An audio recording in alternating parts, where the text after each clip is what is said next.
Hello everyone and welcome to this video. What next for Deontay Wilder? So what is the best strategy and plan for Deontay Wilder? So I'm going to give you my thoughts on this and I would like to hear yours also. So let's have a little discussion below. So obviously Deontay Wilder has lost for the first time as a professional the other night in Wilder vs Fury 2. Now obviously it's going to be a very upsetting time and a very frustrating time because he was a type of fighter that believed that he could knock any man out that was in front of him. He is the knockout artist. He is the undefeated, and also has always said one champion, one face, one name, undisputed, undefeated fighter. He believed that he would retire at the top with no losses. So it's going to be a big mental shock and a mental loss to his team around him. You know, there's a lot of arguments going on between JD's and Mark Breland because Jay didn't throw the towel in and didn't want to throw the towel in. He would let Deontay go out on his shield, basically get knocked out. But Mark Breland felt, no, the fighter's hurt, I'm going to throw the towel in. The main trainer Jay and the co-trainer Mark are probably going to have a discussion about it.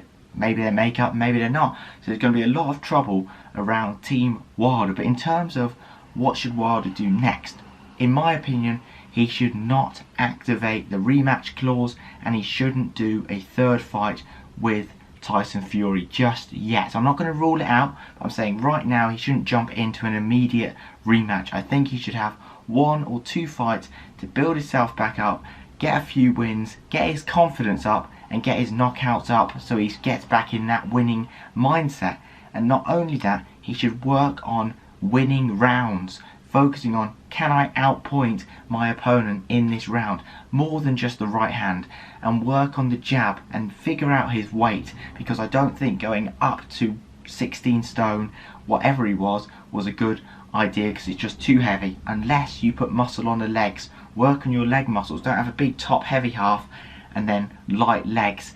And there's a lot of things that need to improve in his stance and his whole attributes. Maybe he does need a new trainer, or maybe he needs to get someone new in. Maybe keep Jay and bring someone new in, or maybe have Jay, Mark and a third trainer. They just need to develop him a bit better because you can't go to world level and do that.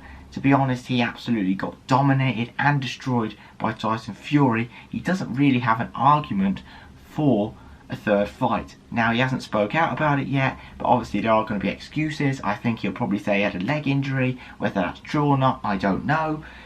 But he may also say his equilibrium are off, which is probably true. His eardrum was probably perforated and did burst, and that's why it was bleeding out. But they've not admitted to this actually. The team have said that it was a scratch in the ear, but I don't believe that. I don't believe it was just a scratch.